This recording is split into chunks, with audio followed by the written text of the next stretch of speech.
وحمله وفصاله 30 شهرا حتى إذا بلغ أشده وبلغ 40 سنة قال رب أوزعني أن أشكر نعمتك التي أنعمت علي وعلى والدي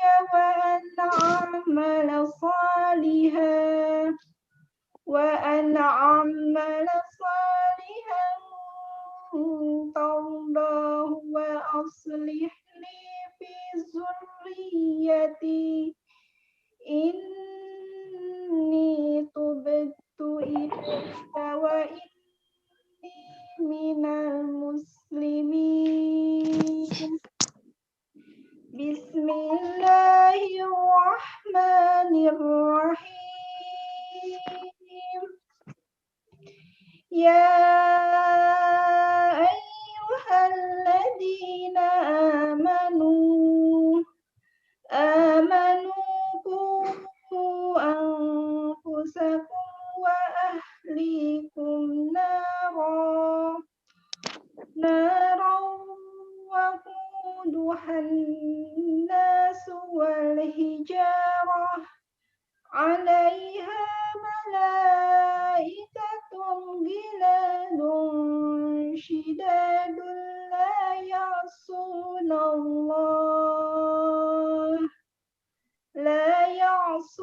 الله ما أمرهم ويفعلون ما يؤمرون.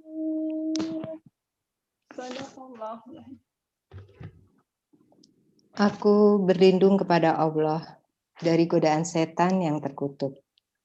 Dengan nama Allah yang Maha Pengasih lagi Maha Penyayang. Dan kami perintahkan kepada manusia agar berbuat baik kepada kedua orang tuanya. Ibunya telah mengandungnya dengan susah payah dan melahirkannya dengan susah payah pula. Masa mengandung sampai menyapihnya selama 30 bulan. Sehingga apabila anak itu telah dewasa dan umurnya mencapai 40 tahun, dia berdoa, "Ya Tuhanku, berilah aku petunjuk agar aku dapat mensyukuri nikmat-Mu yang telah Engkau limpahkan kepadaku dan kepada kedua orang tuaku, dan agar aku dapat berbuat kebajikan yang Engkau ridhoi. Dan berilah aku kebaikan yang akan mengalir sampai kepada anak cucuku. Sungguh aku bertobat kepada Engkau, dan sungguh aku termasuk orang Muslim. Wahai orang-orang yang beriman, peliharalah dirimu dan keluargamu dari api neraka yang bahan bakarnya adalah manusia dan batu. Penjaganya malaikat-malaikat yang kasar dan keras, yang tidak durhaka kepada Allah terhadap apa yang Dia perintahkan kepada mereka, dan selalu mengerjakan apa yang diperintahkan.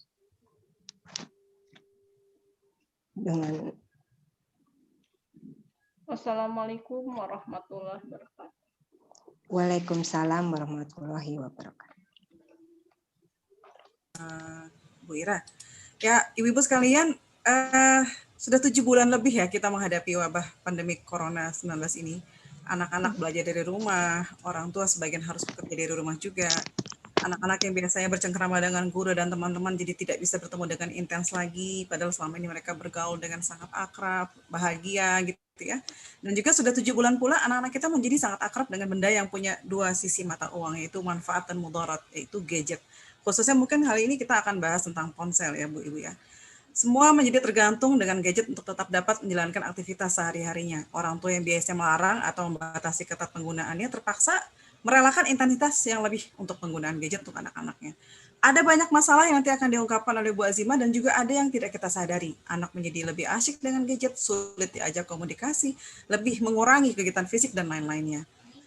Di samping itu ada bahaya besar lainnya yang sedang mengancam yang nanti akan diungkapkan oleh Bu Azimah. Nanti kita akan simak dalam kajian kali ini tentang mewaspadai adiksi ponsel dan adiksi pornografi. Tapi sebelumnya izinkan saya memperkenalkan ya Ibu Azimah ya. Izinkan saya memperkenalkan Ibu Azimah. Beliau ini sebenarnya adalah sahabat remaja saya. Kita ada SMA sama-sama ya Bu Azimah ya. Teman saya waktu SMA, ketika kuliah juga sering ngobrol bareng-bareng ya. Ini adalah biodata beliau, tak kenal maka tak sayang. Pendidikannya adalah S1 Ilmu Komunikasi FISIP UI, S2-nya Ilmu Politik dari UNAS, dan S2-nya adalah S2 lagi adalah dari Bisnis Administrasi IPMI International Business School Jakarta. Pengalamannya adalah yang pertama beliau adalah tim perumus RU pornografi draft pemerintah tahun 2006 sampai 2008. Terima kasih ya Bu Azimah atas kiprahnya selama ini. Lalu beliau juga adalah komisioner KPI pusat selama dua periode ya Bu Azimah ya. Ya. Lalu kemudian pekerjaan sekarang adalah ketua perhimpunan masyarakat tolak pornografi. Narasumber parenting live Bravos Radio yang suka dengar radio, nanti kita akan bisa sering ke tema-tema parenting dari Bu Azimah. Lalu anggota subgugus tugas pencegahan dan penanganan pornografi pusat, fasilitator nasional sistem perlindungan anak KPPA RI Bappenas dan UNICEF, lalu penulis buku berbagai buku tentang pencegahan pornografi.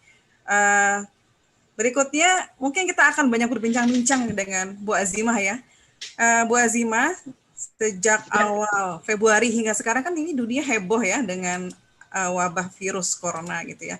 Sebetulnya apa yang sudah masyarakat tolak pornografi atau nanti akan kita singkat dengan MTP gitu ya terkait adiksi ponsel pada masyarakat, khususnya anak-anak? Iya, sebenarnya soal ponsel, soal perkembangan teknologi informasi dan komunikasi ini 20 tahun terakhir ini sangat pesat ya. Apalagi kalau kita bicara industri 4.0 ya. Industri 4.0 itu ibu-ibu sekalian adalah fase di mana kita semua bisa menjalankan perekonomian, komunikasi melalui digital. Semuanya tinggal klik, tinggal share gitu ya, tinggal posting gitu ya.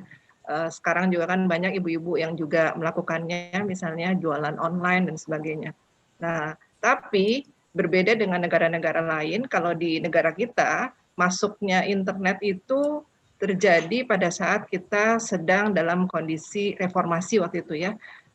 Negara kita sedang krisis ekonomi, krisis politik, kemudian banyak demo-demo dan sebagainya, terjadi pergantian kepemimpinan nasional. Nah, konsekuensinya kemudian pemerintah kita pada saat itu sangat tidak siap. Sehingga pada saat internet masuk, internet itu langsung dia melebarkan sayapnya, menjangkau hingga pelosok-pelosok masyarakat, tanpa ada pengaturan yang optimal lah seperti itu.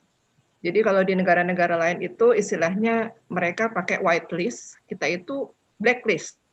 Maksudnya kalau di negara lain misalnya Singapura, di Malaysia, di negara-negara persemakmuran ya Inggris, kemudian juga Australia, itu konten-kontennya disaring dulu oleh negara. Mereka punya proxymeter negaranya, konten-konten yang mereka anggap baik baru bisa disebarkan di masyarakatnya. Nah, berbeda dengan kita, kalau kita itu semua konten dari seluruh dunia itu bisa masuk ke masyarakat kita. Nah, kecuali yang diprotes, kecuali yang kita adukan. Jadi yang diadukan, yang diprotes baru diblok, baru kemudian di blacklist, baru kemudian diperingatkan untuk tidak disiarkan lagi seperti itu. Jadi kondisinya akhirnya banyak kelompok masyarakat dan terutama anak-anak yang pada akhirnya kalau terkait dengan pornografi, dengan muatan-muatan negatif lainnya sudah cenderung terpapar, baru kemudian ada tindakan. Gitu. Nah, di sini tantangannya adalah di era pandemi semakin membahayakan, gitu ya, karena sekarang ya tadi yang disampaikan oleh Ibu Ida, dulunya kita sangat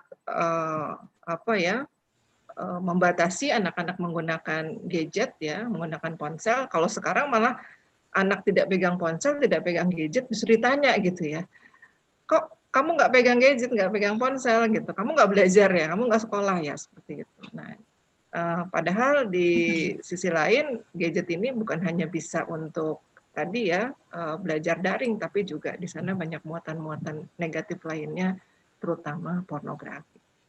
Seperti itu, Bu Ida. Lalu temuan MTP terkait adiksi dan pornografi selama masa pandemi ini bagaimana, Bu Azima? Ya, sebenarnya ini temuan dari berbagai institusi ya. MTP misalnya bekerjasama atau kita sering diskusi bersama dengan UNICEF dan kawan-kawan, mereka mengadakan beberapa survei. Ya kalau di negara yang 4 musim ini biasa ya, ada karantina di masa musim dingin gitu. Ada di dalam rumah terus selama musim dingin. Tapi di kita, di era pandemi, ini akhirnya kita walaupun 2 musim, tetap ada karantina, karena untuk memutus mata rantai COVID. Nah, karena PSBB ini tentunya mempengaruhi juga kesehatan mental keluarga. Nah, tadi ya, sekolah saja tidak boleh. Akhirnya anak-anak kita, ini remaja ini kan sebenarnya sudah mulai melangkah ya. Tadinya kan dia sangat menjadikan orang tua itu sebagai referensinya, tapi ketika sudah remaja, dia akan lebih kepada teman-temannya.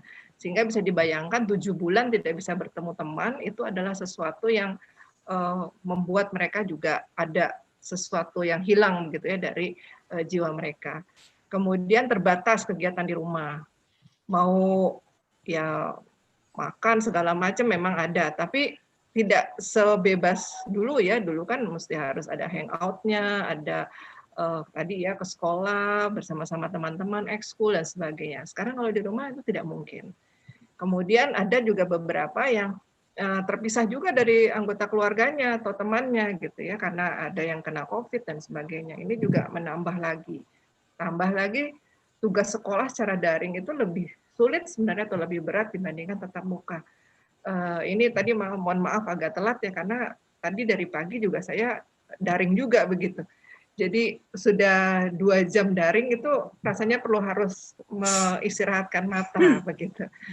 Nah, di potensi di orang tua juga mungkin juga terjadi gangguan kesehatan mental juga ya, terutama kan sekarang tekanan ekonomi, banyak yang kehilangan mata pencaharian utama, tadi juga ya ada kehilangan orang-orang terdekat karena COVID, tambah lagi beban membimbing anak belajar di rumah.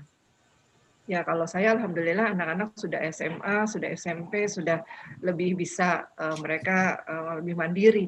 Tapi bayangkan orang tua yang punya masih anak SD, anak PAUD begitu ya. Nauzubillah ya ada di Banten misalnya sampai kesel melampiaskan emosinya pada anaknya dan ada sampai wafat segala. Nah disinilah kemudian adiksi ponsel atau pornografi atau game atau medsos ini juga jadi dikhawatirkan menjadi pelampiasan dari emosi-emosi negatif akibat adanya karantina atau PSBB ini begitu. Jadi untuk lebih terhibur misalnya mereka mengandalkan hiburan sesaat lewat gadget gitu ya, melupakan masalah main game, lihat pornografi, lama-lama akhirnya waktu pakai ponselnya lebih banyak begitu. Belum lagi yang kemudian juga ditambah dengan adanya kekerasan pada anak dan keluarga. Ini laporan langsung dari KPAI ya. Ibu terutama 67% itu melakukan kekerasan pada anak selama pandemi. Tapi bukan berarti ayah lebih sedikit itu lebih baik ya, karena memang yang selama ini dekat dengan anak kan adalah ibu-ibu. Jadi ini yang kami di masyarakat tolak pornografi pantau begitu ya. Ada juga yang aduan langsung, bahkan ada orang tua mengadu PAUD, ada akun PAUD, website PAUD, tapi isinya kemudian ada AdSense atau iklan yang ternyata muatannya muatan dewasa. Ini yang juga jadi catatan kita ya. Karena biasanya Google itu menitipkan iklan itu sesuai profil pengunjung. Bayangkan profil pengunjungnya dari website PAUD itu seperti apa sih sebenarnya? Harusnya kan orang-orang yang mencoba mencari informasi bagaimana tumbuh kembang anak dan sebagainya. Kok bisa ada muatan pornografi hardcore di sana? Artinya ini kita perlu waspada juga ya. Bisa jadi ada orang-orang yang mengambil kesempatan di dalam kesempitan begitu ya untuk menyasar anak-anak kita menjadi kecanduan pornografi dan akhirnya menjadi pasar masa depan mereka. Mungkin itu, Bu Ida. Saya dapat informasi dari Bu Azimah yang waktu itu katanya di dunia ini ada peningkatan akses ke situs pornografi sebesar 57% dan ada 1.000 video porno yang bertema coronavirus yang sudah ditonton lebih dari 1 juta penonton. Itu betul, Bu? Ya, jadi sebenarnya ini adalah data dari situs porno terbesar di dunia. Saya tidak akan sebut nama situsnya, ya. Kebetulan ada teman di Gerakan Jangan Google Depan Kamera yang me-wrap up gitu ya, yang mensarikan fakta dan data akses pornografi selama pandemi. Ada yang sampai 57% itu di satu negara, yang waktu itu adalah negara paling tinggi jumlah positif COVID-nya. Jadi dia yang pertama kali sampai satu hari bisa 800 begitu Italia, ya, yang meninggal begitu ya sehari. Nah, Italia. Itu sampai 57%. Kalau secara total dari negara-negara yang di dunia naiknya rata-rata sekitar 20 sampai 25%. Nah, data di Indonesia sih belum ada ini Bu Ida gitu ya, karena memang kita keterbatasan untuk kalau jaring data. Maklum ya orang Indonesia tuh seringkali tampilnya moralis tapi kita nggak tahu belakangnya begitu. Bisa jadi dari data yang ya bisa jadi gitu. Nah, paling tidak ini bisa jadi gambaran kita untuk lebih waspada ya terhadap keluarga kita karena ternyata akses perempuan lebih banyak dari laki-laki. Ya, umumnya kan yang lihat pornografi biasanya laki-laki. Nah, kalau di data ini selama pandemi akses yang perempuan lebih banyak dari laki-laki dan biasanya di usia 18 sampai 34 tahun. Nah, ini lebih banyak di usia 18 sampai 34 tahun. Dan tadi ya, ada 15 juta pencarian pornografi dengan kata kunci mengandung corona dan COVID. Nah, kenapa kita perlu waspada? Bapak Ibu guru di sekolah seringkali meminta pada anak-anak kita untuk membuat tulisan, membuat pekerjaan rumah terkait corona dan COVID. Nah, bayangkan kalau kemudian anak-anak search gitu ya, lalu yang keluar adalah pornografi yang mengandung kata kunci. Yang lain adalah ada 1.000 video porno bertemakan coronavirus yang telah ditonton lebih dari 1 juta orang. Nah, jadi sudah ada 1.000 ini data bulan Maret, Bu Ida. Gitu. Kita nggak tahu bulan sudah ini bisa bulan, jadi ya? Sudah lebih tambah begitu karena sudah berapa bulan berselang. Itu maksudnya dan yang jadi catatan ya. Maksudnya kita akses mungkin kata-katanya coronavirus tapi yang keluar tuh video porno gitu. Iya, seperti itu. Ada 15 juta. Innalillahi. Nah, 1.000-nya diantaranya adalah bentuknya video. Yang juga jadi catatan di fakta dan data dari situs porno ini, akses pornografi naik drastis di pukul 3 dan 7 pagi, serta pukul 13. Nah, biasanya kalau yang sebelum pandemik, itu akses pornografi di jam 22 ke atas. Nah, artinya apa? Artinya ini orang di rumah saja ternyata lebih banyak mengakses pornografi begitu kan dibanding yang lain. Nah, mudah-mudahan sih keluarga kita tidak ada ya, tapi paling tidak data ini bisa jadi gambaran buat kita untuk lebih waspada. Jadi kita kalau anak kita tenang-tenang aja jam 1 siang itu harus hati-hati ya Bu ya. Belum tentu lagi tidur, belum tentu lagi baca ya. Jangan-jangan lagi melakukan hal yang seperti disebutkan tadi. Nauzubillah min dzalik. Karena kan mungkin mereka sehari-hari biasanya ada di sekolah tapi sekarang ada di rumah gitu ya. Iya. Oke, jadi sekarang Bu Azimah berbicara tentang pornografi. Apa sih sebetulnya dan apa bahayanya gitu dari pornografi sampai kita harus mewaspadai sedemikian besar gitu Bu? Iya, pornografi itu sebenarnya kalau dari asal katanya ya terdiri dari 2 kata ya, ada porn dan graphein. Porn itu artinya sesuatu yang menggambarkan atau menampilkan, kalau bahasa aslinya tuh tentang pelacur, tentang eksploitasi seksual, seperti itu ya, tentang hasrat seksual. Kemudian grafen itu adalah tulisan atau gambar. Ya, dulu sih 2 dimensi, tapi kemudian sekarang dengan berkembangnya teknologi media itu sudah termasuk yang 3 dimensi, yang audiovisual seperti itu ya. Nah, kalau di definisi Undang-Undang Pornografi ya, alhamdulillah ya ibu-ibu sekalian, kita sudah punya Undang-Undang Nomor 44 tahun 2008 ya. Sebelum ada Undang-Undang 44 tahun 2008, kalau ada kejahatan terkait pornografi itu tidak bisa dipidana. Jadi dia hanya dianggap sebagai sesuatu yang melanggar kesusilaan dan sanksinya sangat ringan. Ya, sementara setelah ada Undang-Undang Pornografi itu sanksinya bisa lebih berat, bisa penjara dan denda.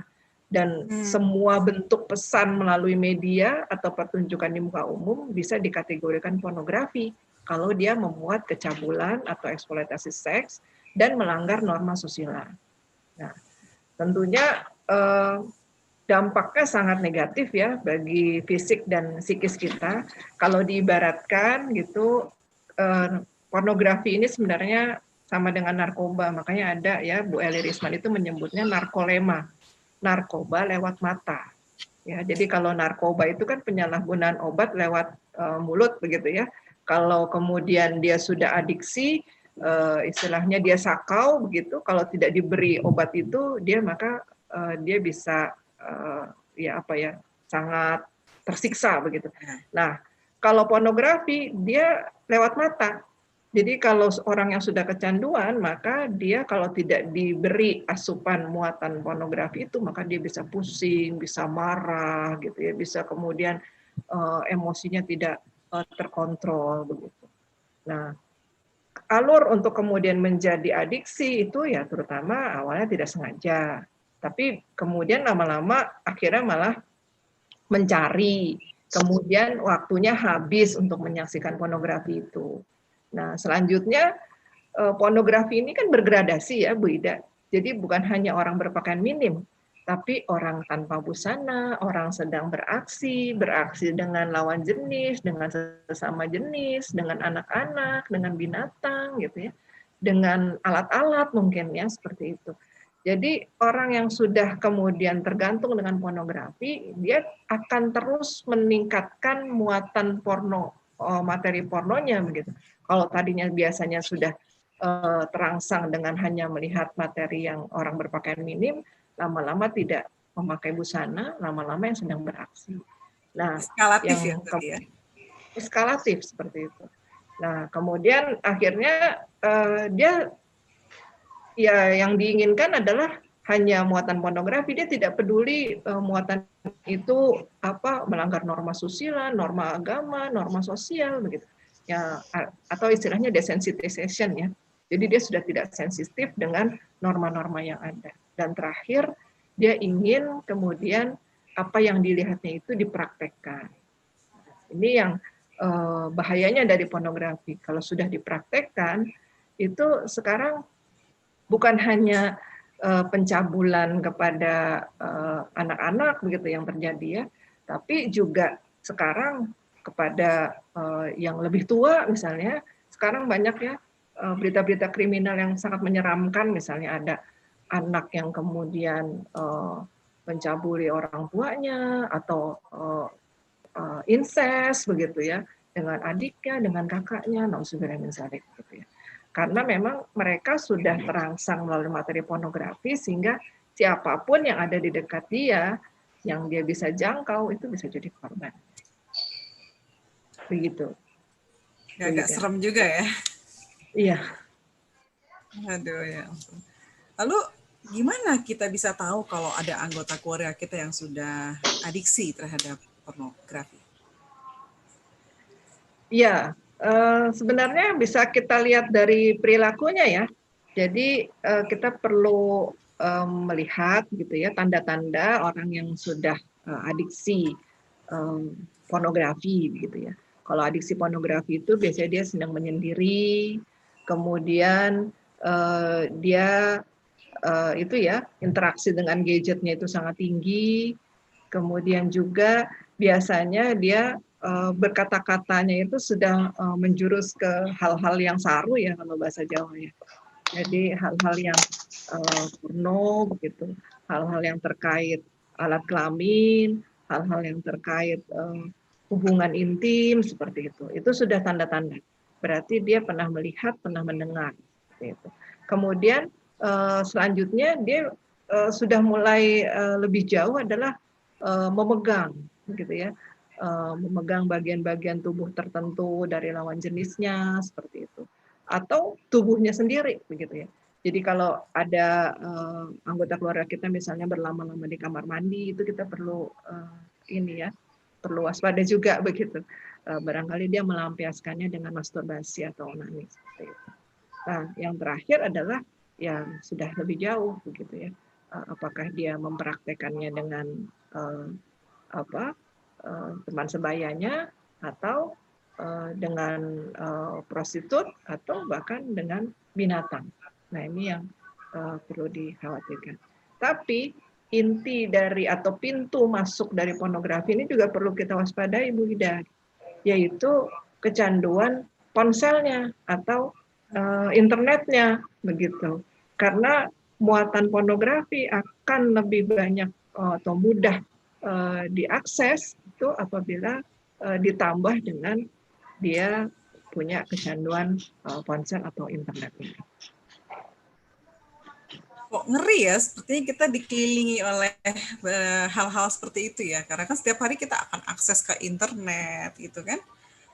Selama ini temuan MTP tentang fakta-fakta pornografi di Indonesia gimana Bu Azima, terutama untuk anak-anak gitu?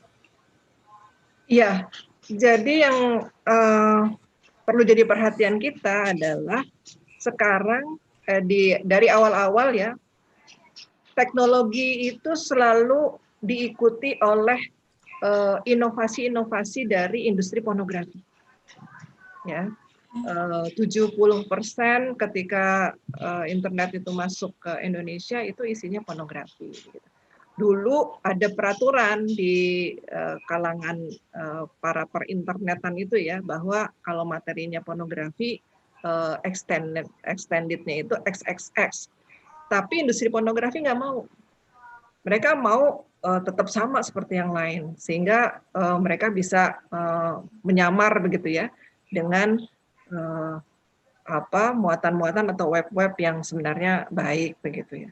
Nah, akhirnya ketika itu sudah dihapuskan, mereka akhirnya bisa kemudian beralih rupa dengan berbagai macam hal yang dekat terutama dengan anak-anak. Misalnya dulu anak kita senang nonton film Dora, ya. Kalau ibu iseng-iseng begitu ya, bisa jadi ada tuh yang kata-katanya, kata kuncinya Dora itu yang kemudian muatannya pornografi. Ya. Di Amerika saja ada whitehouse.gov gitu ya, itu adalah situs pemerintah Amerika. Tapi kalau whitehouse.com itu adalah situs putih-putih yang lain gitu ya, yang muatannya pornografi. Nah, ini sudah menjadi satu tren begitu ya, bahwa memang industri pornografi berusaha kemudian meniru kata-kata kunci yang sering dipakai oleh masyarakat, terutama anak-anak. Tahun 2016 misalnya di Indonesia cukup terjadi kegemparan ya, kejadian tragis di Rejang Lebong, sebuah daerah di Bengkulu terpencil ya. Di sana itu kalau mau dapat sinyal itu harus naik ke atas bukit, tapi ada kasus ya, ada kasus anak pulang sekolah jam 1 siang kemudian diperkosa rame-rame. Ya. Diperkosa oleh 14 orang setelah si anak-anak muda ini menyaksikan materi pornografi melalui ponsel. Ya. Nah, apa yang kemudian dilakukan oleh industri pornografi? Mereka kemudian justru membuat konten-konten pornografi terkait pramuka. Sampai ketua pramukanya itu ya waktu itu sangat protes begitu ya ke polisi, ke Kementerian Perempuan. ada setinggi hampir 1 meter materi pornografi yang terkait pramuka. Kenapa itu terjadi? Karena si YY, anak yang diperkosa itu sedang pakai baju pramuka. Ya. Nah, di Indonesia memang beda dengan negara-negara lain ya. Kalau kita lihat petanya, di negara lain mungkin materi pornografi yang disukai adalah yang 18+, yang mungkin hentai begitu, yang terkait ke Jepang-Jepangan, kemudian ada yang senangnya yang sesama jenis dan sebagainya. Kalau di Indonesia, yang paling tinggi akses pornografinya adalah yang terkait school atau sekolah. Jadi ini yang perlu jadi catatan kita. Jadi school. Jadi kalau kita coba klik saja SMA, SMP, yang banyak kemudian keluar adalah materi-materi pornografi terkait anak-anak SMA dan SMP. Ada terkait yang keagamaan, jilbab, jilbub, kemudian ada juga materi pornografi. Jadi ini yang berkembang di negara kita. Dan yang lebih parahnya sekarang yang namanya predator yang menggunakan pornografi itu sudah tidak diam menunggu anak-anak itu mencari pornografi, tidak, tapi mereka menjangkau anak-anak itu. Contoh misalnya tahun lalu itu ada yang kemudian memakai game online ya, namanya Hago. Nah, Hago ini salah satu triknya itu atau salah satu syaratnya adalah pemainnya itu, pemain online game itu secara grup itu harus mengirimkan nomor WA. Nah, si predator ini ngaku sebagai anak umur 10 tahun.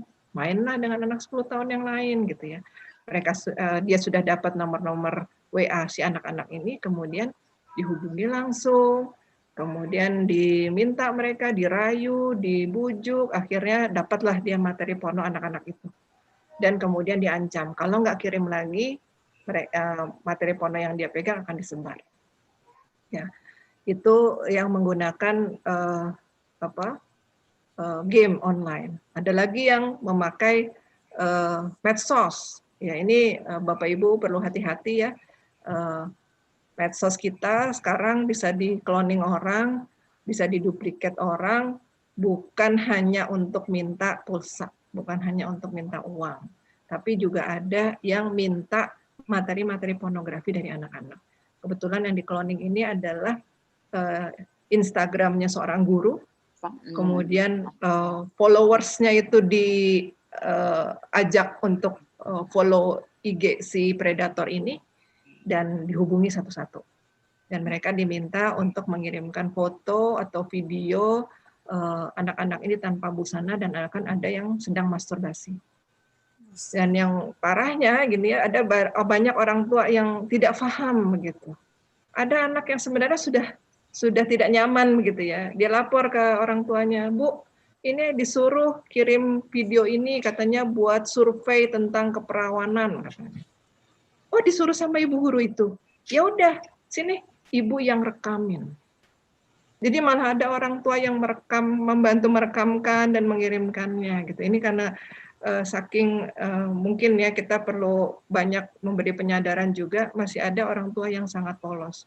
Jadi Bapak Ibu sekalian, Ibu-ibu sekalian, siapapun yang menghubungi kita ajarkan kepada anak kita, kalau permintaannya sudah yang aneh-aneh, itu tolong dicek dan dicek lagi. Dan kalau bisa tidak dituruti, apalagi menggunakan media. Karena sekali kita posting di media, itu seumur hidup tidak akan pernah bisa hilang. Karena kita tidak tahu siapa yang sudah menyimpan, siapa yang kemudian sudah men-share, siapa yang kemudian sudah menguploadnya lagi di tempat lain. Mungkin itu, Bu Ina. Sebegitu besarnya dampak media itu ya, Bu Azimaya, untuk kita ya. Sebetulnya gimana sih media itu bisa memberikan efek gitu loh pada masyarakat? Iya, sebenarnya ada beberapa teori ya dari dampak media pada seseorang. Ya, saya sebut paling tidak ada 2 ya, ada pseudo reality dan ada mirror neuron ya. Yang satu pseudo reality. Pseudo reality itu adalah realitas semu. Jadi kalau kita misalnya jalan ke pasar, di tengah jalan kita melihat ada kecelakaan mobil begitu. Kita melihat langsung dengan mata kepala kita, itu kan adalah realitas sesungguhnya. Biasanya dari mulai terjadinya kecelakaan sampai kemudian jalanan itu bersih kembali, itu kan butuh berjam-jam begitu ya. Nah, tapi kalau kemudian ada awak media yang datang, gitu ya, katakan ada kru TV yang datang, kemudian meliput kejadian itu. Ketika kita tonton di TV gitu ya, atau di online misalnya, itu kan paling cuma setengah menit ya, atau paling lama 2 menit seperti itu. Nah, jadi pseudo reality itu adalah realitas semu yang dibangun oleh media.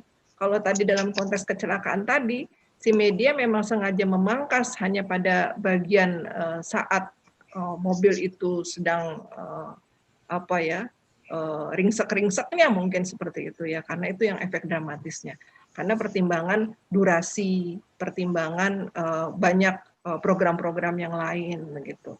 Nah, jadi di manipulasi hanya kemudian yang tampil setengah menit atau hanya paling lama 2 menit begitu. Nah, bayangkan kalau kemudian muatannya adalah muatan yang lain. Contoh misalnya muatannya pornografi begitu ya. Membuat satu adegan porno bisa jadi itu berbulan-bulan. Tapi kemudian yang hadir di tangan penonton paling hanya beberapa menit saja gitu. Atau kita contohkan film, bikin film India, mungkin Ibu Ida pernah nonton film India ya? Oh iya. Dari dia lahir sampai kemudian dia menikah, punya anak lagi, punya cucu sampai meninggal, itu paling cuma 3 jam. Padahal kita tahu seumur hidup orang itu kan bisa 60 tahun begitu. Tapi media kemudian memangkasnya hanya kemudian dalam hitungan menit, hitungan detik, hitungan jam saja. Nah, sehingga kalau muatannya itu adalah pornografi, itu sangat lebih tinggi manipulasinya. Hal-hal yang tidak lazim, hal-hal yang menyakitkan, itu bisa jadi ditampilkan sangat nikmat, tidak masalah, dan hal-hal yang mungkin kemudian membuat orang jadi terbangkitkan hasrat seksualnya. Padahal di realitanya itu bukan sesuatu yang lazim atau sesuatu yang tidak menyakitkan gitu, padahal sungguhnya itu menyakitkan. Nah, jadi di sini kalau seseorang yang istilah kalau pakai ponsel itu waktu layarnya begitu ya, screen time-nya itu sangat tinggi ya, lebih dari 4 jam sehari gitu ya. Lama-lama dia sulit untuk membedakan antara realitas sesungguhnya dengan realitas nyata. Nah, contoh misalnya kasus-kasus di Amerika yang anak sekolah datang ke sekolah kemudian nembakin teman-temannya begitu ya.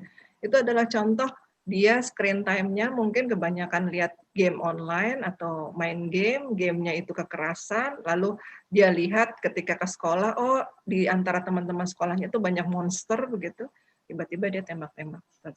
Jadi dia sulit membedakan. Begitu. Itu satu pseudo reality. Nah, yang kedua mirror neuron. Kalau mirror neuron ini sederhananya adalah misalnya kita nonton film atau nonton sesuatu begitu ya di layar, lalu kemudian si tokohnya itu jatuh begitu. Kita kadang-kadang suka ikut nyeri gitu ya. Kita kadang-kadang kalau ngelihat orang makan es kadang suka ikut ngilu begitu. Nah, itu mirror neuron. Sederhana seperti itu. Kalau ada yang sedih ikut nangis gitu ya. Nah, good. Jadi mirror neuron itu adalah penelitian ya dari seorang profesor di Italia terhadap orang yang sedang main piano langsung dan orang yang menonton orang sedang main piano. Kemudian setelah berapa saat diukur ketebalan otaknya di bagian keterampilan main piano. Ternyata tebalnya sama. Jadi antara orang yang benar-benar main piano dengan orang yang hanya menonton. Nah, jadi ini hati-hati ya gitu. Jadi kalaupun kita hanya menonton, gitu, bisa jadi muatan-muatan yang kita tonton itu membentuk kepribadian kita. Gitu ya.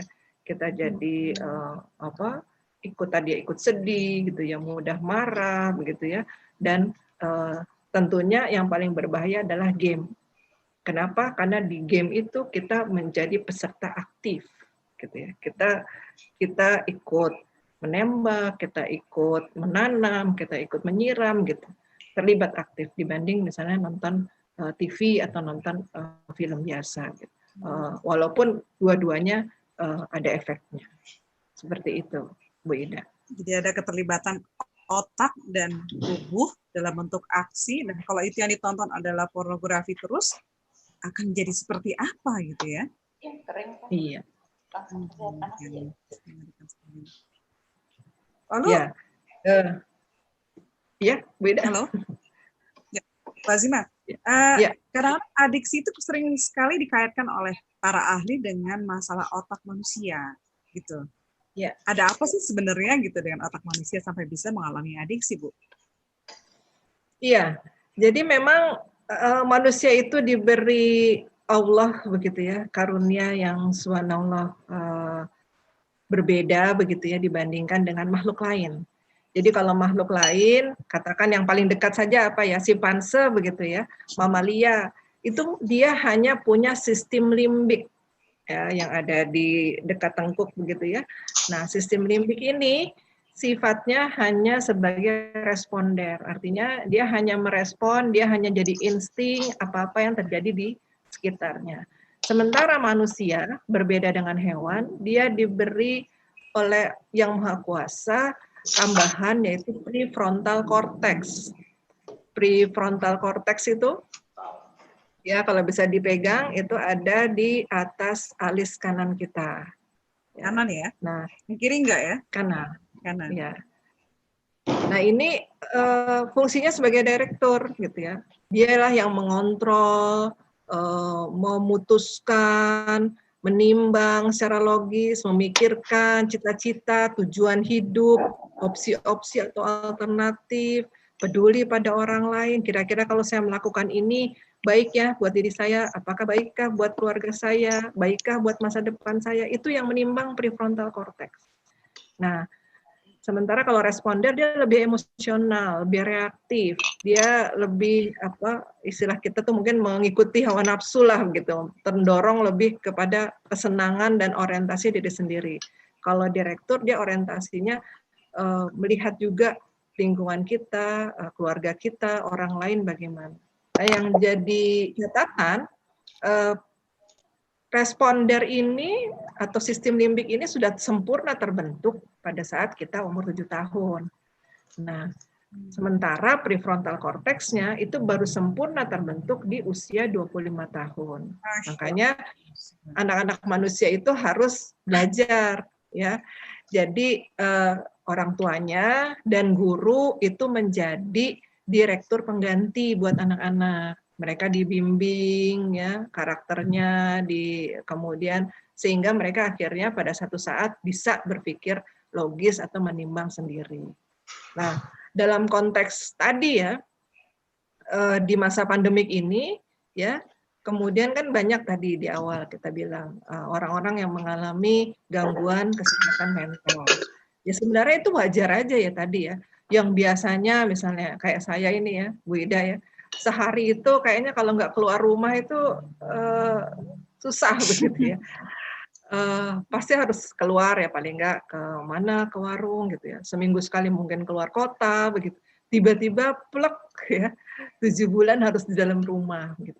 Tentu ada hal-hal yang ya bosan lah gitu ya, kesepian, stres gitu, marah, takut, lelah, capek gitu ya. Khawatir tadi ya, mata pencarian utamanya mungkin hilang misalnya seperti itu. Itu adalah emosi-emosi negatif yang wajar semua orang itu pasti bisa mengalaminya. Hanya saja yang perlu kita atur, kita olah adalah penyalurannya agar bisa ke arah yang lebih positif. Seperti misalnya curhat ya. Curhatnya bisa berdoa pada Yang Maha Kuasa, minta kekuatan, minta jalan keluar, itu yang terbaik. Atau curhat kepada pasangan kita, curhat kepada orang tua, curhat ke guru, curhat ke teman, atau dialihkan dengan olahraga, dengan kegiatan-kegiatan positif lainnya gitu ya. Nah, yang jadi masalah adalah pada saat dia disalurkan secara negatif. Kalau disalurkan secara negatif, kemudian yang dipilih itu adalah ponsel, ya, maka akhirnya adalah bukan si direktur atau prefrontal cortex yang mengambil alih diri kita, tapi responder yang mengambil alih. Karena tujuannya untuk melupakan, mencari kesenangan pribadi, yang penting sekarang saya mau senang, begitu. Nah, kalau ini dibiarkan, ini yang akhirnya bisa menjadi adiksi. Kalau sudah adiksi tadi ya, dia bisa kemudian eskalasi, desensitisasi, dan act out kalau muatannya adalah pornografi atau kekerasan.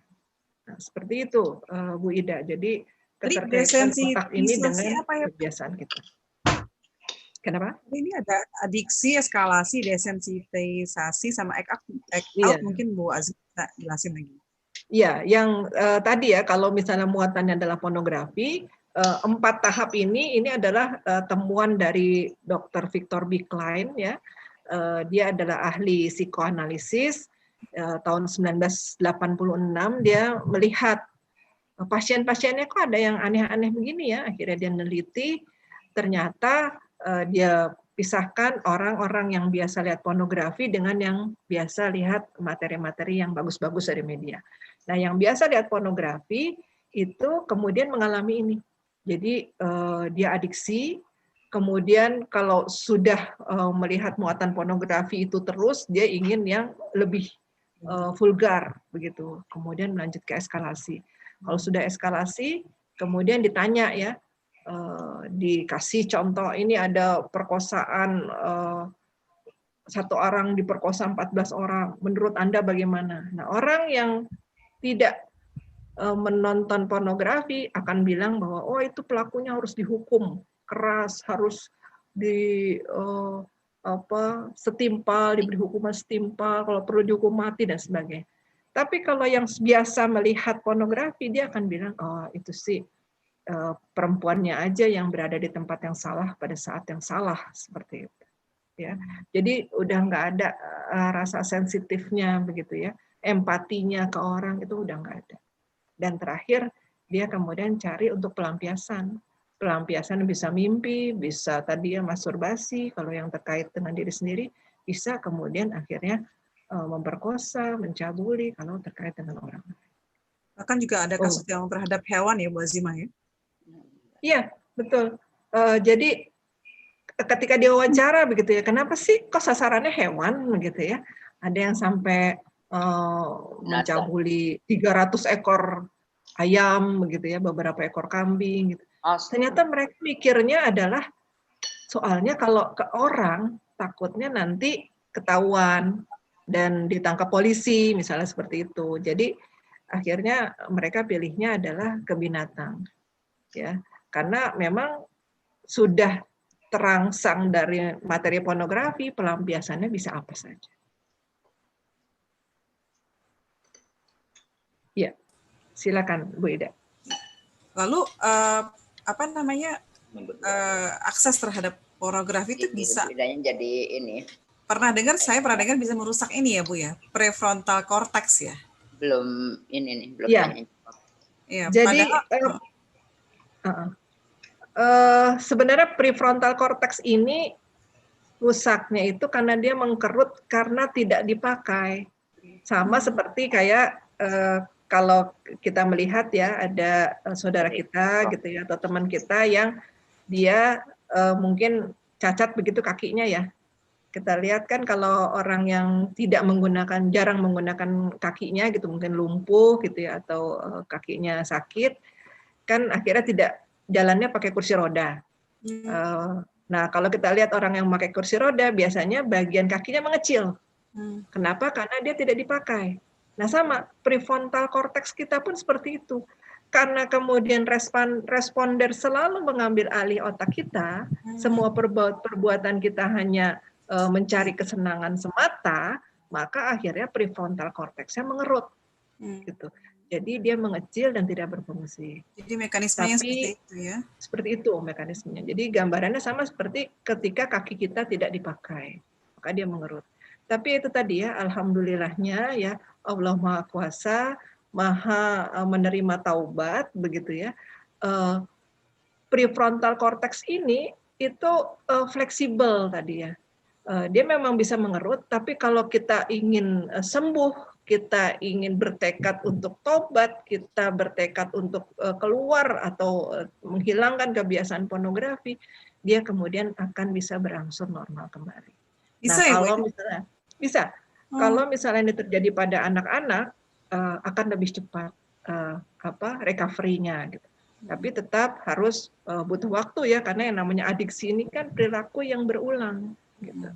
Nah, sehingga perilaku-perilaku yang kebiasaan-kebiasaan dia yang buruk yang sebelumnya itu harus ditinggalkan. Istilahnya kalau dalam Islam tuh taubatan nasuha gitu ya.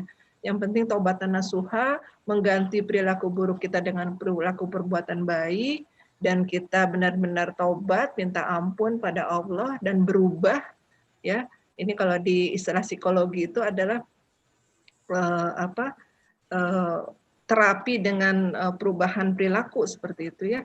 Itu insya Allah dia akan bisa kembali normal. Ya, jadi omong kosong gitu ya, atau jangan pernah percaya bahwa kalau sudah kecanduan pornografi nggak akan bisa lepas. Bisa. Yang penting adalah motivasi dari diri kita untuk kita mau berubah. Masalahnya adalah banyak sekali masyarakat, bukan cuma anak-anak ya Bu ya, tapi juga orang dewasa yang sebenarnya mereka sudah mengalami kecanduan, tapi mereka tidak menyadari atau sadar tapi tidak mengakui, akibatnya mereka tidak ingin mengobati begitu ya. Iya, memang poin utamanya adalah motivasi harus dari diri sendiri. Ya, orang lain di sekitarnya mau motivasi dia untuk sembuh ya, kalau dari diri sendirinya itu tidak ada, ya tidak akan pernah bisa. Gitu. Atau dari diri sendirinya mengabaikan, dianggap biasa aja, nggak apa-apa begitu ya, nggak akan pernah bisa. Gitu. Pasti akan balik lagi. Jadi harus ada motivasi kuat dari dirinya sendiri.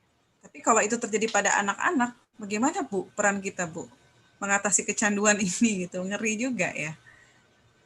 Ya, kalau pada anak-anak ya anak-anak itu kan lahir seperti kertas putih ya sebenarnya ya. Dia membawa fitrahnya masing-masing, sudah diinstal oleh Allah begitu ya untuk kecenderungannya yang baik begitu. Jadi kalau dalam fase anak yang perlu introspeksi adalah terutama orang tuanya. Kenapa nih anak kita bisa sampai kecanduan ke sana? Barangkali pada saat satu fase tertentu dalam hidupnya itu gitu ya, ada perilaku kita yang kemudian mengabaikan dia gitu ya.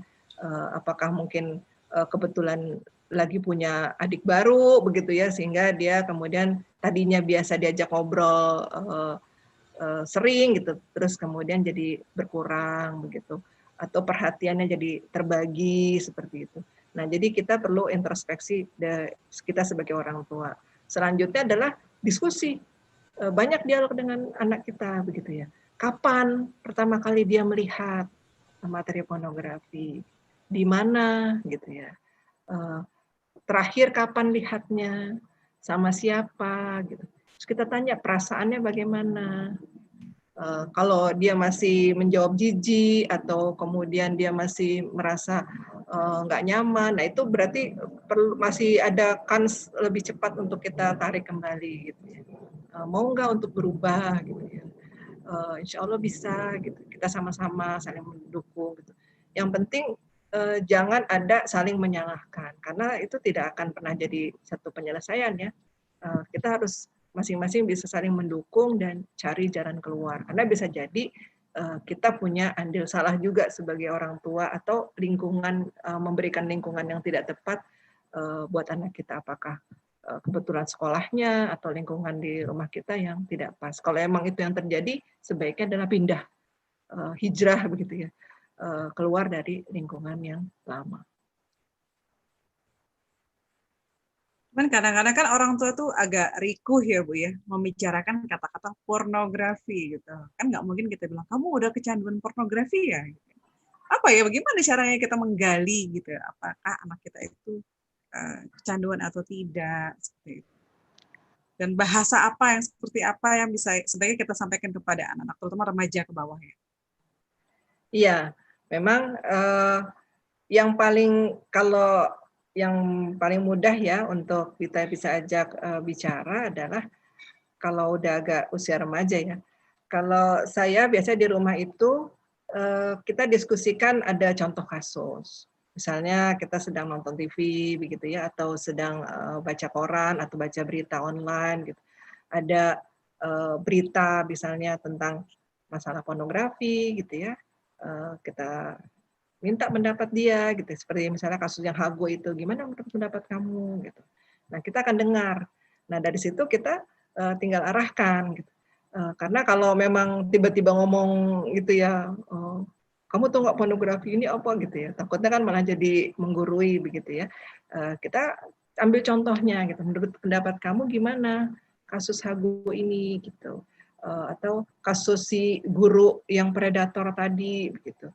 Kira-kira ada nggak ya andil atau peran dari si korbannya sendiri gitu ya. Oh misalnya, oh ada itu, yaitu tadi tidak hati-hati mencantumkan biodata dirinya di medsos misalnya, dengan mudahnya memberikan nomor WA kepada orang yang tidak benar-benar dikenal secara dunia nyata misalnya seperti itu. Jadi hal-hal itu bisa kemudian kita jadikan catatan gitu untuk kita terapkan di keluarga kita gitu.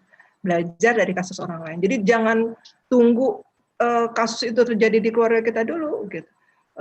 Kita diberikan prefrontal cortex ya oleh Allah itu kan sebenarnya untuk bisa berpikir, kita bisa belajar dari kesalahan-kesalahan orang lain agar kita bisa hidup lebih baik seperti itu. Dan yang terutama juga adalah peran orang tua. Peran orang tua di sini jangan hanya ibu ya, kalau bisa ayah juga begitu. Karena memang di fase 0 sampai 2 tahun memang ibu yang lebih berperan ya, karena anak masih menyusu begitu ya di ibu begitu. Tapi di usia sudah 3 sampai 6 tahun itu harus ada peran ayah juga, karena di usia 3 sampai 6 tahun ini anak-anak sudah mengidentifikasikan diri. Dia sebenarnya secara seksual itu laki-laki apa perempuan kan begitu. Dia akan melihat oh ada ibunya, ada ayahnya begitu. Nah, makanya perlu peran yang seimbang. Yang jadi catatan kan banyak di sekolah-sekolah PAUD atau taman kanak-kanak kebanyakan hanya ibu-ibu ya. Nah, kalau bisa di kemudian hari itu ada juga harusnya guru laki-laki begitu, karena untuk identifikasi bagi anak-anak laki-laki. Nah, di sini diajarkan tadi ya tentang bagian-bagian yang tidak boleh disentuh oleh orang lain, gitu. Kecuali orang tuanya langsung seperti itu.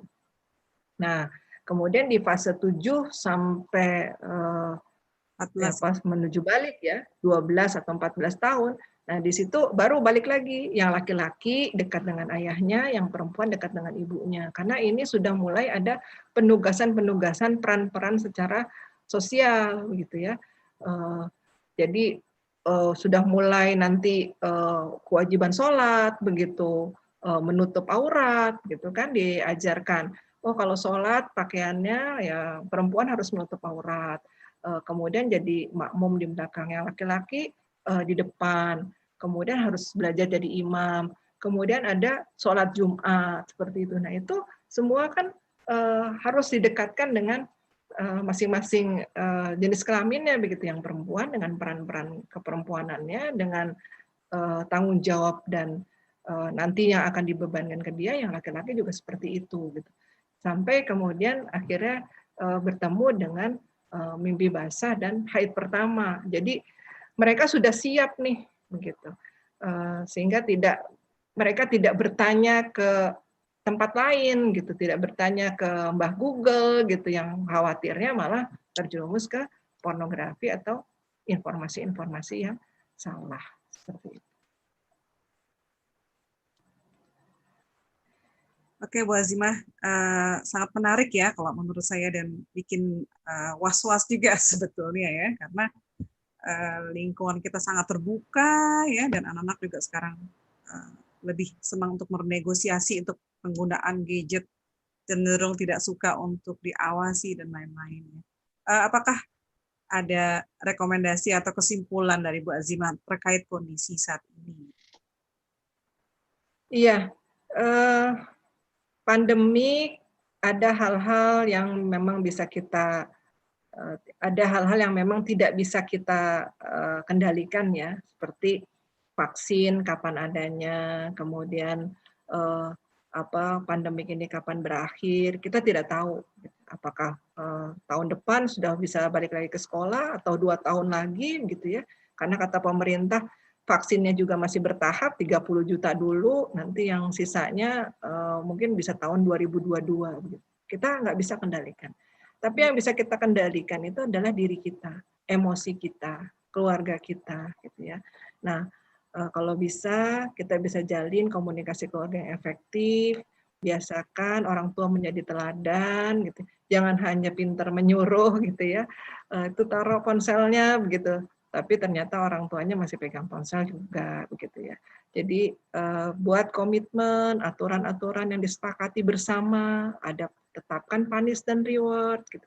Sehingga anak-anak bisa menjadikan menggunakan gadget atau ponsel itu bisa lebih bijaksana. Sebab kita nggak tahu ya, kalaupun kita sudah mencoba waspada dalam menggunakan gadget, tapi kan yang namanya tadi industri pornografi, para predator anak, gitu, itu kan juga mereka tidak tinggal diam. Jadi kepada kita semua hendaknya bisa saling sharing, terus belajar, tahu modus-modus terbaru, begitu sehingga kita bisa antisipasi untuk keluarga kita. Ya, yang pastinya kajian-kajian seperti yang Ibu-Ibu Al-Kausar ini adakan, ini sangat bagus sekali buat kita sharing informasi, bisa saling menguatkan, dan juga bisa menambah pengetahuan kita. Itu mungkin, Bu Ida. Suaranya belum di-unmute. Usaha pencegahannya mungkin harus lebih masif ya. Iya, betul. Dan nggak bisa cuma kita sendiri, harus bersama-sama. Saya dengar MTP itu melakukan kegiatan MTP Goes to School ya? Saya baca flyer nih Bu, nah seperti ini nih. Ini apa ini Bu? Ya, jadi ini MTP Calls for Donation ya. Memang saat ini kami dari bulan akhir September sampai Desember mengadakan program MTP Goes to School. Jadi kami datang ke sekolah, memberikan penyuluhan-penyuluhan virtual ke sekolah-sekolah untuk memberikan penyadaran tentang bagaimana mengantisipasi adiksi ponsel dan pornografi pada pelajar. Ya, alhamdulillah akhir September kemarin kami sudah di SMP 41 Jakarta, itu sudah ada sekitar hampir 800 orang yang kami lakukan penyuluhan. Itu siswa, kemudian itu siswa ya? Siswanya ada sekitar 700-an. Oh, berarti siswa dan guru ya? Ya, kemudian sisanya guru dan ada orang tua. Kemudian nanti tanggal 17 di SMA 26 Jakarta. Kemudian yang sebelumnya tanggal 23 kami kepada kepala sekolah se-Jaksel dan guru BP. Kepala sekolah ya? Kepala sekolah. Nah ini kami mengajak ibu-ibu sekalian yang menganggap bahwa kegiatan ini penting untuk ikut mendonasikan sebagian rezekinya mungkin untuk membantu kami mengadakan kegiatan ini. Karena kita kan perlu juga begitu ya hal-hal teknis untuk pengadaan kegiatan ini. Kami sudah mengajak kerjasama. Biasanya kegiatan ini kami lakukan tiap tahun, Bu Ida, kerjasama dengan kementerian-kementerian. Tapi tahun ini agak sulit karena setiap kementerian semua anggarannya dipotong untuk COVID dan pandemik ya. Jadi akhirnya tahun ini kami mengajak ya kegiatan ini dari kita, oleh kita, untuk kita semua. Begitu, Bu Ida. Berarti sekolah-sekolah di Depok juga bisa dong Bu ya dapat penyuluhan dari MTP ya? Boleh. Jadi blessing and disguise-nya ya masa pandemik ini adalah kita punya forum virtual seperti ini ya.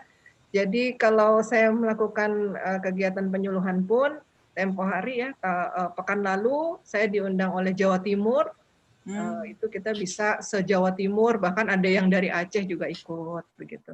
Lalu bulan sebelumnya di Jawa Tengah itu juga dari Sulawesi, dari Jambi juga ada yang ikut. Jadi kalau cuma Depok aja sih dekat. Oke, Ibu-Ibu, saya persilahkan nih kalau masih ada yang tanya sama Ibu Azimah, silahkan dibuka mikrofonnya dan langsung bertanya ke Bu Azimah. Silakan Ibu.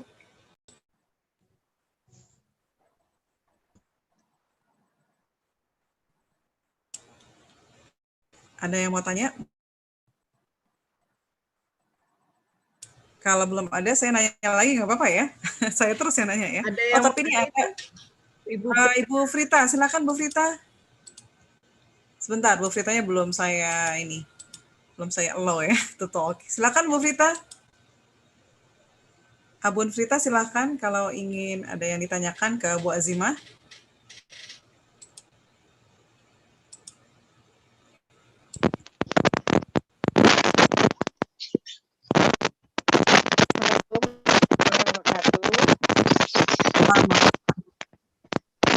Bu Azimah mau bertanya, kebetulan Ya, silakan Bu Frita. kalau untuk di sekolah, kebetulan ada beberapa kasus ya Bu terjadi di sekolah anak saya tentang siswa-siswinya yang ya ada grup WA tanpa di situ nggak ada kontrol dari orang tua dan guru gitu. Jadi mereka mulai membicarakan hal-hal yang memang sudah termasuk ini sih pornografi begitu Bu, mengirim video dan macam-macam lah. Nah, kalau seperti itu kemarin sih kita sudah melaporkan ke sekolah dan sampai saat ini sih masih belum ada progres ya dari sekolah. Kalau seperti itu sebaiknya gimana ya Bu? Langkah-langkah. Kalau menurut Ibu ada saran gitu? Ya. Ini dijawab langsung atau bagaimana? Ya, langsung aja. Bentar, suaranya agak kesek-kesek ya. Ya. Ya, silakan. Terima kasih. Ada grup WA anak-anak semua begitu ya, ternyata ada muatan-muatan pornografinya. Ibu Frita, saya sarankan koordinasi dengan guru dan coba awalnya adalah kita buat dulu misalnya forum pada anak-anak ini tentang penyadaran bahaya pornografi. Karena bisa jadi anak-anak itu menyebarkan materi-materi pornografi, mereka tidak tahu bahayanya gitu ya. Bahwa sesungguhnya bahayanya kan bukan hanya fisik ya, tapi juga psikis dan juga kalau sampai teridentifikasi oleh yang berwajib bisa dijerat undang-undang pornografi seperti itu. Jadi penyadaran itu penting. Kalau bisa juga orang tuanya dilakukan penyuluhan juga. Ini untuk tahap awalnya. Tahap selanjutnya adalah kita minta untuk anak-anak ini bikin kesepakatan bersama orang tuanya atau di sekolah juga bersama guru. Mereka sama-sama misalnya bikin komitmen ya. Kalau setiap kali penyuluhan saya kepada anak-anak itu, anak-anak sekolah ya, saya akan buat misalnya ada 3 ikrar begitu ya. Yang pertama adalah saya berjanji untuk setiap kali mengakses atau baik online maupun offline, saya akan memilih untuk muatan-muatan yang produktif, muatan-muatan yang baik, yang tidak pornografi. Saya tidak akan menyebarkan, membuat, atau mengkonsumsi materi-materi pornografi. Saya akan selalu berpakaian santun pada saat offline maupun online, misalnya seperti itu. Nah, komitmen-komitmen ini penting gitu. Ketika dia sudah menyebutkan atau berikrar, begitu ya, kemudian ada kasus selanjutnya, nah itu kita bisa sepakati tentang punish and reward-nya, begitu. Nah, untuk banyak kasus gitu ya, kejadian-kejadian seperti ini karena memang tadi ya anak-anak tidak tahu bahayanya gitu. Mereka memang masih didorong oleh responder saja gitu. Sementara remnya gitu ya atau fungsi direkturnya, fungsi analitisnya, fungsi benar salah, baik buruknya itu masih belum kuat berarti. Jadi itu yang harus kita kuatkan kepada anak-anak itu. Yang lain adalah terkait gadget juga begitu ya. Gadget ini kan kita sampaikan bahwa dia tadi mau bermata dua gitu. Kalau kita tidak hati-hati memakainya, dia bisa kemudian justru menjerumuskan kita begitu. Jadi itu juga harus disampaikan tentang pendidikan literasi media ya. Bagaimana penggunaan gadget, penggunaan media, jangan sampai tadi akhirnya antara dunia nyata dan dunia maya itu dia tidak bisa membedakan, kemudian terkena efek mirror neuron dan malah kemudian jadi adiksi. Ini penting untuk disampaikan kepada anak kita. Kalau bisa tadi ya semuanya gitu, karena kalaupun kita hanya menyampaikan ke anak kita sendiri kan ada teman-temannya yang lain, nah yang bisa mempengaruhi. Jadi kalau bisa bukan hanya ke anak kita, tapi juga ke teman-temannya, koordinasi dengan Bapak Ibu guru di sekolah serta komite ya, klub orang tua gitu ya, wakil orang tua murid. Mungkin itu Bu Frita. Baik Bu, Jazakallah khair.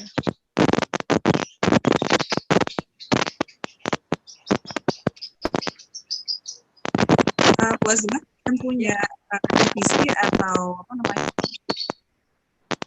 Halo? Iya, gimana Bu Ida? Punya divisi atau punya pelatihan khusus untuk penyuluhan ke anak-anak SD nggak? Kalau SD,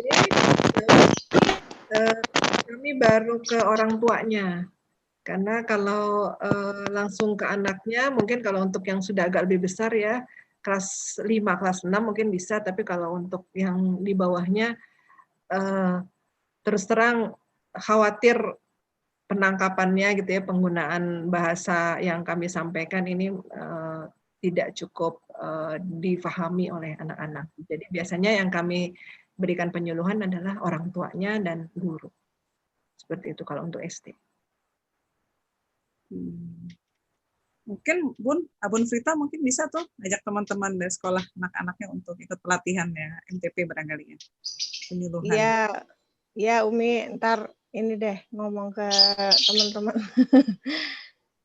Oh ya Bu, kalau misalnya untuk penanganan ini kan tadi lebih apa ya, kita harus ada pendekatan ke orang tua maupun ke anaknya. Tapi kan sekarang ini masa pandemi ini kan kita jarang nggak bisa ketemu langsung gitu. Apakah efektif kalau disampaikan melalui kuliah seperti Zoom seperti ini atau gimana gitu? Takutnya nanti kalau lewat hal seperti ini orang tuanya tuh kurang responsif juga. Maksudnya nggak aware gitu loh Bu.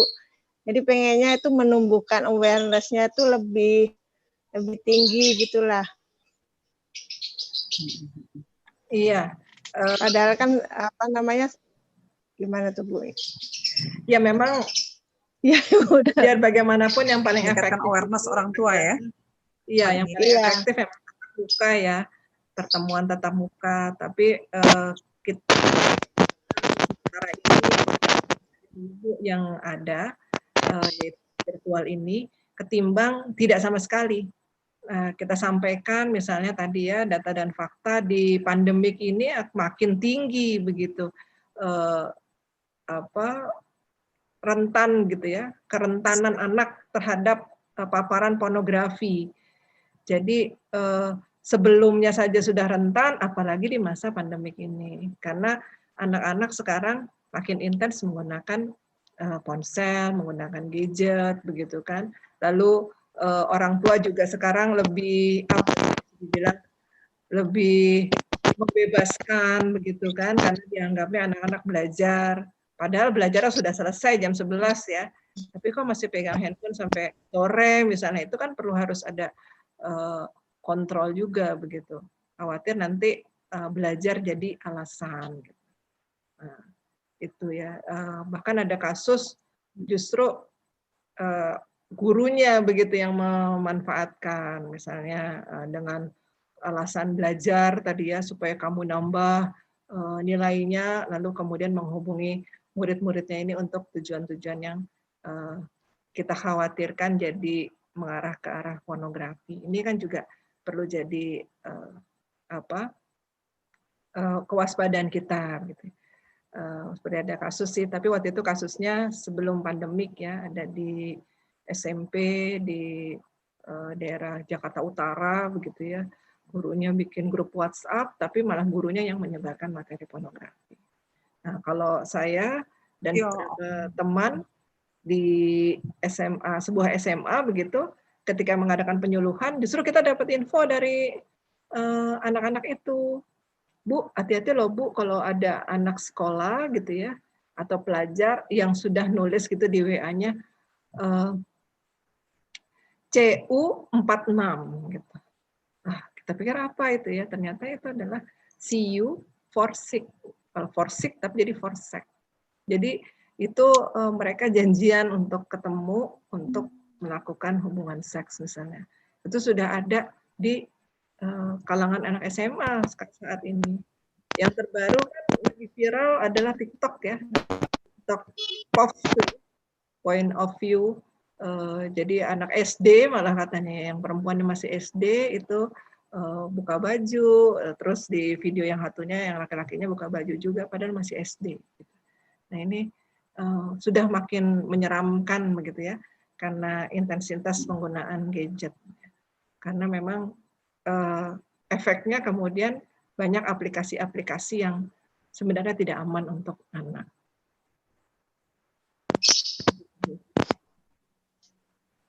Oke, ibu-ibu yang lain ada yang mau bertanya, ibu-ibu?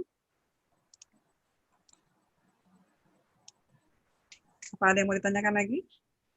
Bu Azimah, ya. Undang-Undang Pornografi nomor 44 tahun 2008 itu seberapa menggigit sih?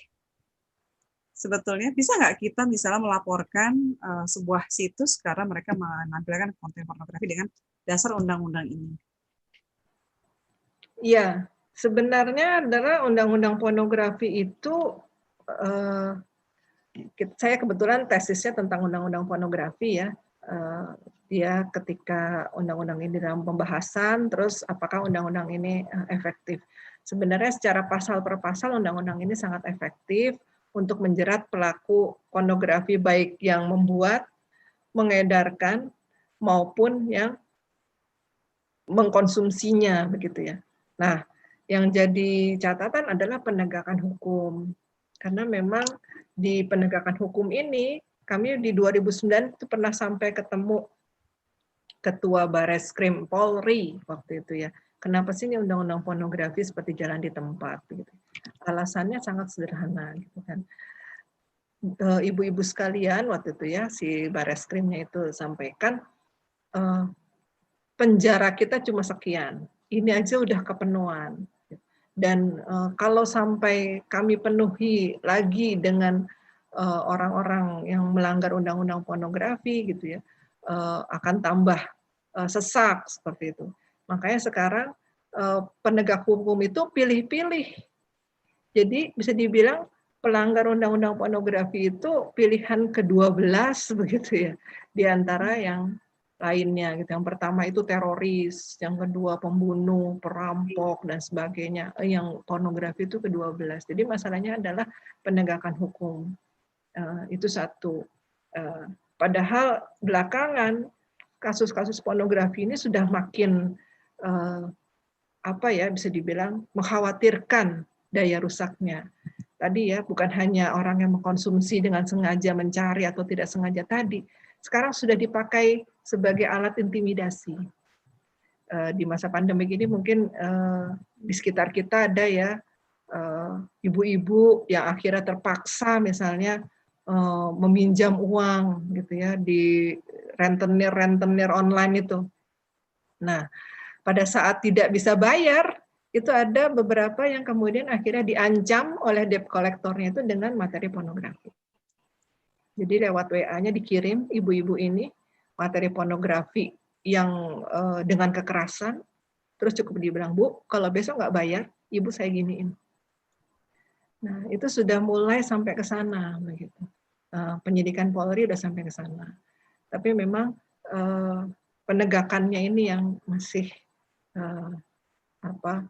sangat lemah gitu. Tapi kalau itu yang kriminal tadi dengan ancaman segala macam itu sudah ditangani oleh polisi. Begitu Bu Ida.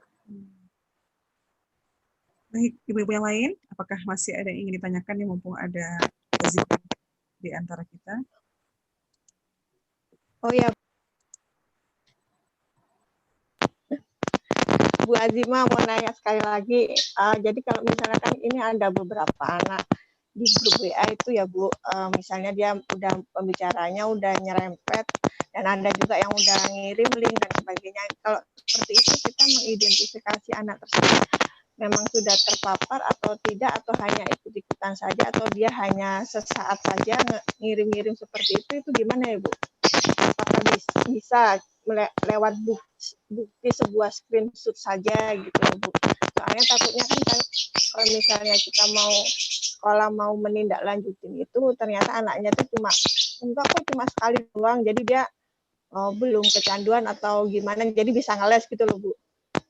Taunya gimana gitu Bu, anak kategorinya anak tersebut itu sudah tingkat apa ya, tingkat pengetahuannya tentang adiksinya itu seperti apa gitu Bu. Ya, itu harus ketemu langsung ya, harus ada istilahnya sesi langsung, apakah memang kita beri ada tools begitu ya, ada tools untuk mengukur adiksi seseorang, apakah itu adiksi ponsel maupun adiksi pornografi gitu ya. Ada beberapa, ada sekitar 15 sampai 20 pertanyaan.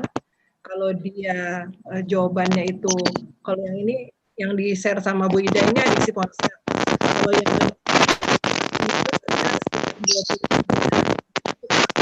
pornografi, adiksi, screening test. Jadi tes men-screening gitu ya untuk orang yang kecanduan pornografi. Itu saya ada, cuma harus cari dulu ya kayaknya di flashdisk yang satu.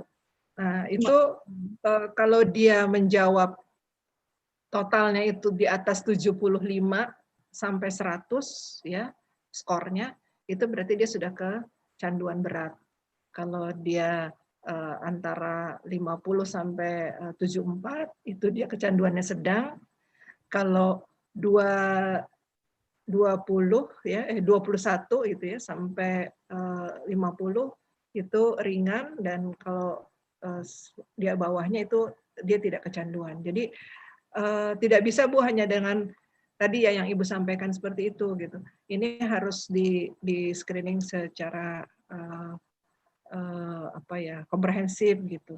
Nah, baiknya kalau saran saya tadi kita bikin penyuluhan aja dulu gitu.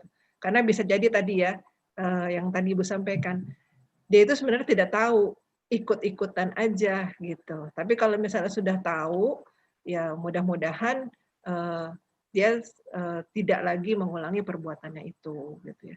Tapi untuk selanjutnya adalah dilakukan screening. Kalau ternyata ada yang sudah sedang atau berat, itu baiknya oleh guru BK-nya begitu ya, itu di follow up lebih lanjut gitu ya. Alhamdulillah kalau kami di sini di Puskesmas Pasar Minggu gitu ya, Puskesmas Jati Padang itu sudah ada psikolognya yang bisa menangani adiksi ponsel atau pornografi gitu. Atau kalau mau di RSUD Pasar Minggu juga ada begitu. Nah, itu bisa langsung ke mereka. Nah, ini sudah jadi nggak perlu malu-malu lagi ya, karena di Pasar Minggu ini sudah ada yang adiksi ponsel dan sudah ditangani di RSUD Pasar Minggu dari tahun lalu gitu. Karena dia tidak bisa lepas nomofobia ya.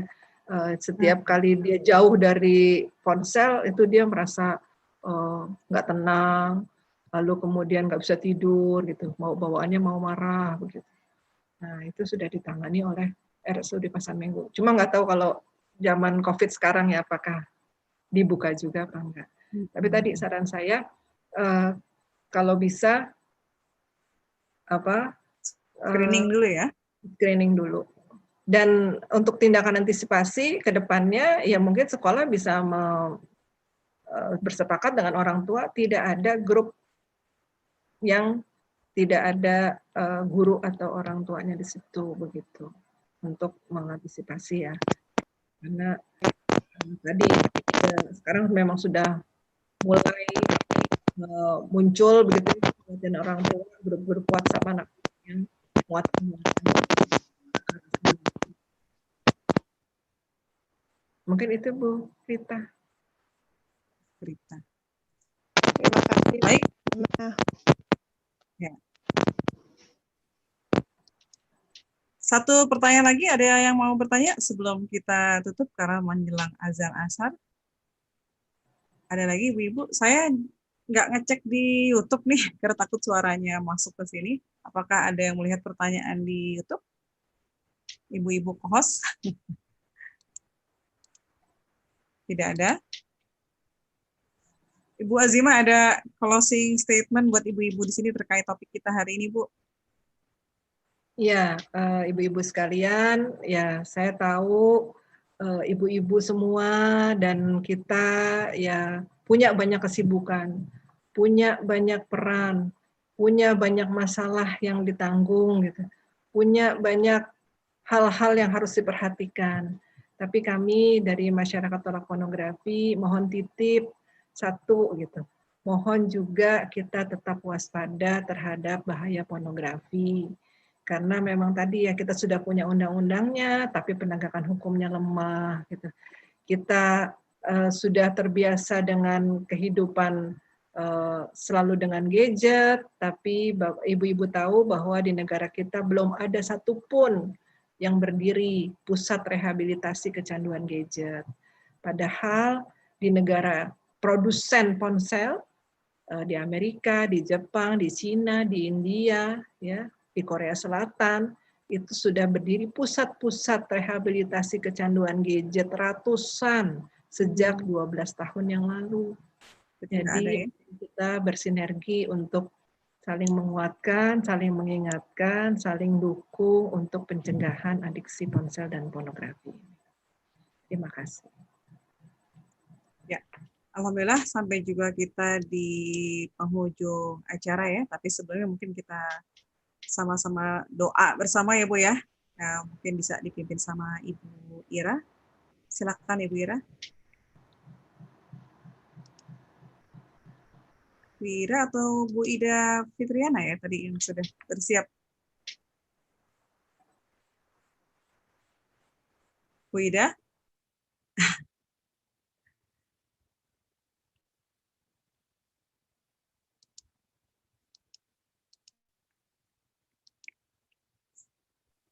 Ya Mbak, ibu-ibu sekalian, mari kita berdoa bersama-sama. A'udzubillahiminasyaitonirrajim. Bismillahirrahmanirrahim. Hamdan sakirin, hamdan na'imin, hamda yuafi ni'amahu wa yukafi'u mazida. Ya Rabbana lakal hamdu kama yanbaghi li jalali wajhikal karimi wa azimi sultanik. Allahumma salli wa sallim ala Sayyidina Muhammad wa ala ali Sayyidina Muhammad. Rabbana zalamna anfusana wa illam taghfir lana wa tarhamna lanakunanna minal khasirin. Rabbi auzi'ni an ashkura ni'mataka allati an'amta alayya wa ala walidayya wa an a'mala sholihan tardahu wa aslih li fi dzurriyyati. Rabbi anzilni munzalan mubaraka wa anta khairul munzilin. Rabbi ij'alni muqimas shalah wa min dzurriyyati ya rabbana wa taqabbal du'a. Rabbana hab lana min azwajina wa dzurriyyatina qurrata a'yun waj'alna lil muttaqina imama. Rabbi firli wa li walidayya warhamhuma kama rabbayani shaghira. Ya Allah ya Rabbi yang Maha Pengampun, ampunilah dosa-dosa kami, dosa orang tua kami, baik yang masih hidup maupun yang telah tiada. Juga ampunilah segala suami dan anak-anak kami. Ya Allah yang Maha Kuasa, lindungilah kami dari segala mara bahaya, dan jauhkanlah kami dan keluarga kami dari paparan COVID-19. Ya Allah sehatkanlah kami. Rabbana atina fid dunya hasanah, wa fil akhirati hasanah, wa qina adzabannar. Wa adkhilna jannata ma'al abrar, ya Aziz, ya Ghaffar, ya Rabbal Alamin. Subhana rabbika rabbil izzati amma yasifun, wa salamun alal mursalin, walhamdulillahi rabbil alamin. Assalamualaikum warahmatullahi wabarakatuh. Waalaikumsalam warahmatullahi wabarakatuh. Ibu-ibu sekalian, saya ucapkan jazakunallah khairan katsir atas kehadirannya, dan khusus untuk Bu Azimah, jazakillah khairan jaza yang sudah berkenan untuk memberikan berbagai hal yang bisa mencerahkan kami untuk lebih berwaspada. Kita tutup sama-sama majelis kita dengan istighfar dan hamdalah. Astaghfirullahalazim. Alhamdulillahirabbil alamin.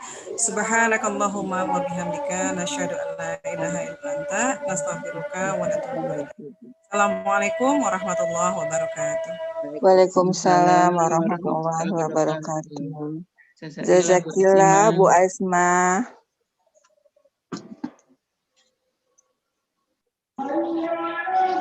Sama-sama Ibu, izin pamit. Ya, silakan ibu-ibu yang ingin pamit. Terima kasih ya, Mbak. Terima kasih.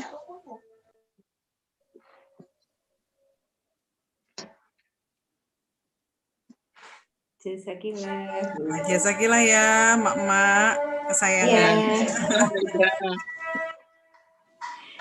Sekarang subuhnya cepat, asal cepat. Ibu-ibu semuanya.